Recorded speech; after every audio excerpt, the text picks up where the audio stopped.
c'est pour la 5e année consécutive que la France est le numéro 1 en Europe en matière d'investissement étranger. La France est le pays le plus attractif d'Europe. Effectivement, ça veut dire qu'elle attire le plus de capitaux étrangers. Voilà. Et donc, ça veut bien dire quelque chose. Ça veut dire effectivement que la France sait attirer ces capitaux. C'est très important, encore une fois, pour notre avenir.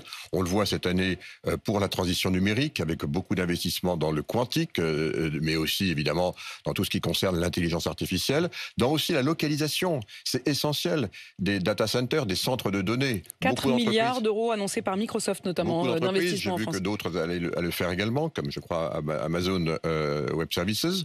Ça veut dire effectivement que ça y est, enfin, les grands acteurs du numérique viennent installer leurs data centers en Europe, ce qui nous permet, nous, évidemment, de mieux contrôler et protéger les données de nos entreprises et de nos concitoyens. Vous le disiez d'ailleurs, en Europe, mais plus spécifiquement en France. Qu'est-ce qui a fait la différence ?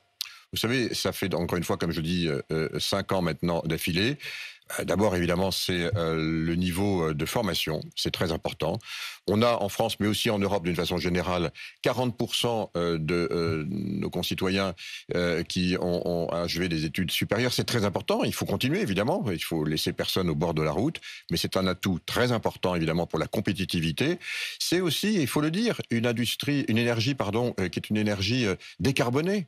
Massivement décarbonée, la plus décarbonée. Le nucléaire. Bien entendu, grâce au nucléaire. C'est un argument. Mais un argument majeur, massif. D'abord parce qu'il produit cette énergie décarbonée, et on sait qu'on va en avoir besoin massivement pour atteindre nos objectifs de 2050, de décarbonation, mais c'est aussi une énergie dont les coûts vont baisser. Je rappelle que la France est aussi le premier pays exportateur d'électricité décarbonée. C'est donc un rôle tout à fait privilégié. Il y a aussi évidemment la situation géographique de la France qui est importante, ses infrastructures routières, ferroviaires. Donc tout ça évidemment pèse. Et puis une politique, il faut le dire aussi, incitative. C'est très important. Ne soyons plus naïfs, et on n'est plus naïfs maintenant au niveau européen. Les Américains procèdent à des subventions massives, on l'a vu notamment avec l'Inflation Reduction Act, vous savez, cette fameuse IRA, où ils ont massivement investi. Ils ont tordu le bras à l'économie d'une manière artificielle. Ils ont massivement subventionné précisément les industries, notamment les industries. Et on fait pareil, on doit faire aussi, il faut être absolument pragmatique, donc il faut effectivement que nous fassions pareil. Et on a fait pareil nous aussi au niveau européen avec une loi qui s'appelle NetZEA, qui maintenant est déclinée et dont on commence à voir les résultats, et en particulier en France, dans les batteries, dans l'éolien, dans les panneaux solaires, dans tout ce qui va contribuer précisément à cette décarbonation. Et il y a aussi tout ce qui se passe en Chine, où on voit qu'on a du dumping. Donc ne soyons pas naïfs, on n'est plus naïfs au niveau européen. Et c'est la traduction de cela. C'est pas seulement nos tout à l'heure concurrents, la Chine et les États-Unis, ça devient presque nos adversaires parfois sur ce terrain de jeu de l'économie. Mais bien entendu, c'est absolument clair. Nous sommes aujourd'hui dans une compétition mondiale qui n'a jamais été aussi féroce. Jamais été aussi féroce.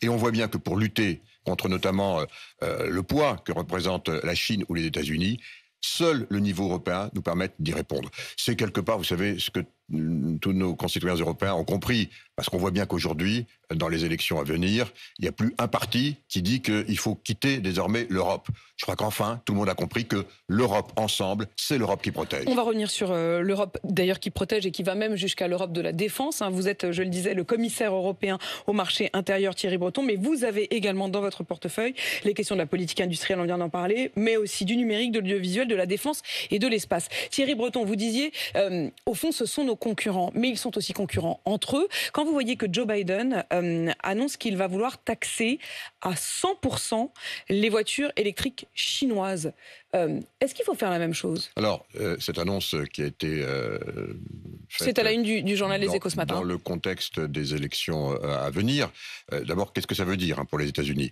Je rappelle que les États-Unis, c'est 15,5 millions de véhicules produits aux États-Unis, et c'est quelques dizaines de milliers importés en Chine. Donc on voit bien que cette annonce, c'est une annonce politique, Pauline de Malherbe. Et ceci dit, il ne faut pas être ni dupe ni naïf. Et nous ne le sommes pas au niveau européen, puisque nous avons décidé, du reste, d'ouvrir une enquête sur les véhicules chinois, les véhicules électriques chinois qui viendraient en Europe. Vous avez dit qu'il ne fallait pas être naïf. Non, est-ce qu'au fond, le président américain ne montre pas que nous, on est un peu naïfs et que lui, il y va on verra ce qu'il va faire, on va voir, parce qu'il y a évidemment derrière tout ça des jeux de rétorsion. Donc il faut toujours être extrêmement attentif à ce type de démarche. Alors vous pouvez le faire quand vous... Il montre les muscles, quoi. Ça concerne zéro pour lui. Il n'importe pas de machine, il n'importe quasiment pas de voitures électriques chinoises. Donc on voit bien que c'est un acte politique. Bon, en ce qui nous concerne, c'est pas le cas. On importe des voitures électriques. Donc effectivement, l'enquête a été lancée. Les conclusions vont aboutir, je l'espère, avant l'été, dans les quelques semaines qui viennent.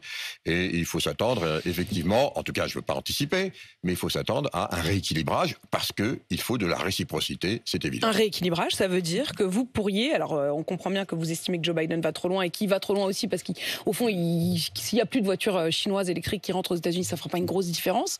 Mais enfin, est-ce que vous vous dites, on peut aller jusqu'à des taxes extrêmes comme ça, écoutez, sur les véhicules chinois? On va commencer par voir la réalité. L'enquête est en cours, elle se est bientôt protéger. achevée. L'enquête est en cours, elle est bientôt achevée. On va le voir donc. Réponse attendue, encore une fois, dans les semaines qui viennent. On va bien entendu voir ce qui va se passer. Je ne vais pas dévoiler ce qui va se passer, mais on peut s'attendre à un rééquilibrage, on verra bien. Il n'en demeure pas moins que derrière, et c'est là où il faut pouvoir mener, Apolline de Malherbe, des rapports de force désormais. Un seul pays ne peut pas lutter contre la Chine, c'est une évidence. En revanche, l'Europe, qui est le premier marché intégré au monde, c'est un enjeu majeur et ça nous permet de faire de la balance dans les rapports de force avec la Chine et en particulier, parce que vous savez qu'est-ce qui va se passer en particulier lorsque vous augmentez des droits de douane sur tel ou tel de produits, généralement la partie adverse va faire monter les douanes sur d'autres produits. Le cognac, le vin ou je ne sais quoi. Et donc ce qu'il faut, c'est pouvoir avoir des relations, encore une fois, de rapports de force sur l'ensemble de la chaîne et des chaînes de valeur. Et c'est ce que nous nous efforçons de faire au niveau européen. Et je le redis, aucun pays au monde, regardez ce qui se passe, j'allais dire tragiquement, en Grande-Bretagne, qui est maintenant désormais laissé pour compte. Aucun pays au monde ne peut faire des rapports de force avec des géants que sont la Chine, les États-Unis aussi, si nous ne pesons pas collectivement ce que nous pesons. C'est toute l'ambition, la volonté et la détermination du projet européen collectif à 27, à 450 millions de consommateurs, premier marché intégré au monde. On sent bien que pour vous, Thierry Breton, c'est aussi le moment de plaider l'Europe. Quand vous entendez que Gabriel Attal dit, à propos de cette campagne européenne, on est à moins d'un mois désormais donc des élections européennes, il dit, Gabriel Attal, le RN est en dehors de l'Union européenne. Il résume les choses ainsi. Le débat de cette élection, c'est dedans ou en dehors de l'Union européenne à propos du RN. Mais il a raison. Il a raison, mais vous savez, le Rassemblement national, et j'allais dire les extrêmes, et je les connais bien les extrêmes, notamment les extrêmes au Parlement européen, ils ont eu pendant des années, et c'est leur ADN, ne l'oublions jamais, la volonté farouche de sortir de l'Union européenne, par tous les moyens. C'était on sort de l'Europe, on sort de Schengen, on sort de l'euro. Et c'était vraiment la ligne politique. Est-ce que vous croyez que cette ligne politique, elle a changé, Apolline de Malherbe? Absolument pas. Seulement, qu'est-ce qu'ils ont vu, les extrêmes? Ils ont vu que désormais, ce n'était plus populaire. Parce que qu'est-ce qu'ont compris nos concitoyens européens? Regardez avec le Covid, par exemple, on a réussi à protéger, à vacciner nous, tout seuls, l'Europe. Oui, mais quand vous regardez les sondages, vous avez vu peut-être celui de West France. Je vais y revenir. Vous croyez que si on n'avait pas été ensemble, l'Union européenne, le continent européen, on aurait pu vacciner, être le premier continent à vacciner nos concitoyens et l'ensemble des pays du monde avec les vaccins ARN messager? Vous pensez que si on était dépendant de la Chine ou de la Russie, comme le veulent les tenants et aboutissants de l'extrême droite, le vaccin Sputnik ou le vaccin chinois nous aurait sauvés? Regardez combien de temps la Chine a dû rester confinée parce que ça ne marchait pas. Donc ça, c'est l'Europe. Maintenant, qu'est-ce que ça veut dire? Ils ont compris que effeuiller la marguerite de l'extérieur, ça marchait plus. Donc, ils ont arrêté de dire qu'ils voulaient sortir, mais le projet est le même. Maintenant, ils veulent plus détruire l'Europe de l'extérieur, en effeuillant la marguerite, mais de l'intérieur.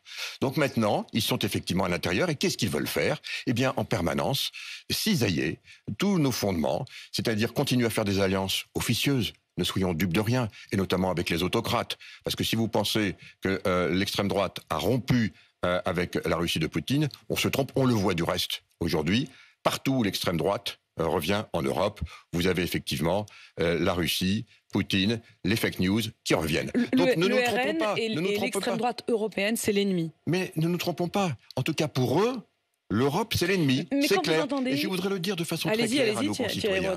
On sent que vous êtes en campagne quand même. Mais bien sûr, je suis en campagne parce que c'est existentiel ce qui est en train de se passer. Parce qu'on ne peut pas à la fois dire je suis contre l'Europe de l'extérieur, maintenant je suis dans l'Europe, mais je suis contre l'Europe de l'intérieur, sans expliquer ce que ça va vouloir dire à nos concitoyens. Oui, ils sont en campagne contre l'Europe de l'intérieur, c'est-à-dire cisailler méticuleusement, pas à pas, tous nos projets européens et tout ce qui nous met ensemble pour être plus forts. Ça ne veut pas dire, encore une fois, abandonner nos souverainetés, contrairement à ce qu'ils disent absolument pas. Ça veut dire savoir se mettre ensemble, comme on a su se mettre ensemble, comme je l'ai dit tout à l'heure, pour la pandémie. Comme on sait se mettre ensemble désormais pour produire plus et mieux ensemble en matière d'industrie de défense. Comme on a su se mettre ensemble aussi pour lutter contre les conséquences de la guerre en Ukraine en ce qui concerne nos dépendances au gaz, et où on a pu substituer ces dépendances grâce à une interconnexion exceptionnelle. Mais précisément de nos réseaux électriques en Europe. Cette question Donc, tout ça, c'est l'Europe. coût et des voitures électriques, une des attaques, notamment de Jordan Bardella, sur l'obligation de ne plus vendre de véhicules thermiques à partir de 2035. Jordan Bardella est contre et il dit ça va augmenter nos tarifs d'électricité et notre dépendance, dit-il, en matière de métaux rares à l'égard de la Chine. Que répondez-vous? Non mais Jordan Bardella, encore une fois, il fait sa campagne.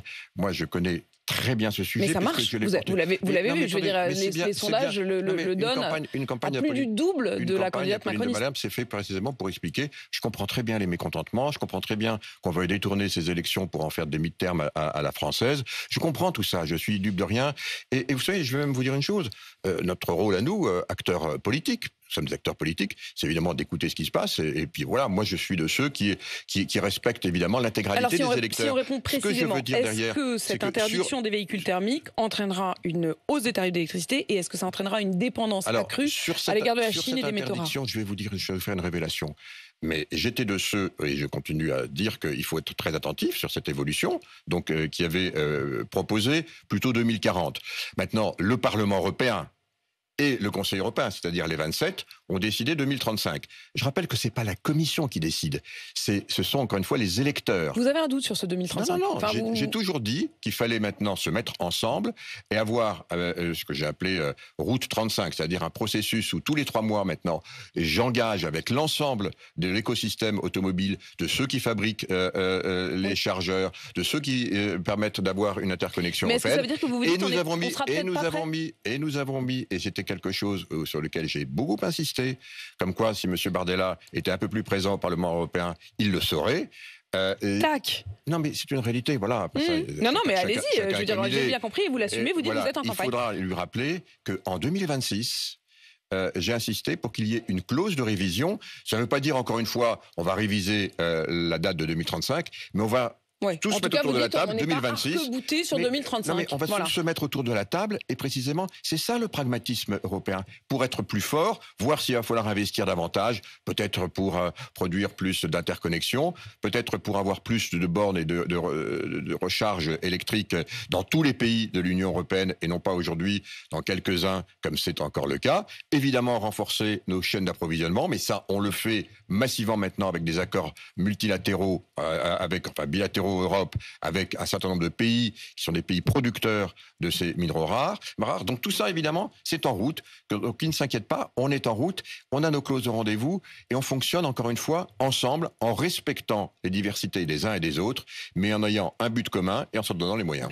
Thierry Breton, à propos de la défense, d'abord ce qu'il se passe sur le front ukrainien, la Russie qui ces derniers jours a remporté un certain nombre de victoires et qui se rapproche de Kharkiv. Est-ce que vous vous dites qu'au fond, l'Ukraine est peut-être en train de perdre cette guerre? Non mais, encore une fois, les observateurs politiques et militaires le disent en permanence, y compris sur vos plateaux, Apolline de Malherbe.